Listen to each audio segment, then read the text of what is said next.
Late one evening, a girl named Alina walked out of a luxury cafe with her boyfriend. He was wearing an expensive watch and driving a sleek sports car. When a man in greasy clothes waved at her from across the road, she quickly looked away. Her boyfriend laughed.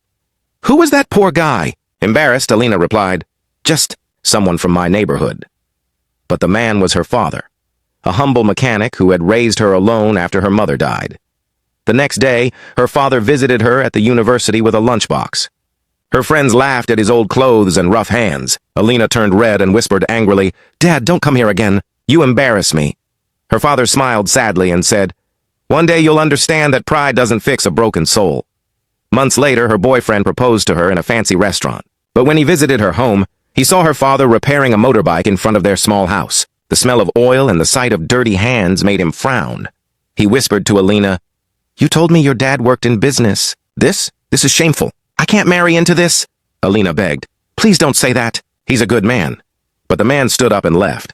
That night, Alina came home crying. Her father didn't ask questions.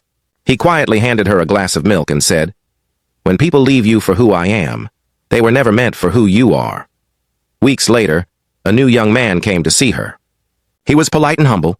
When he saw her father fixing a car, he smiled and said, "Sir, I grew up helping my father in his garage too. Maybe we can work together someday." Just then, a black car stopped near the house. A man in a suit stepped out and said, "Sir, your construction company is waiting for you at the site." The young man's eyes widened. "You own a company?" The father smiled. "Yes. I started as a mechanic, but I never forgot where I came from. I just wanted to see if my daughter could find someone who values work, not wealth." Alina stood in silence, tears in her eyes. She finally understood. Her father wasn't testing others. He was teaching her what real worth means.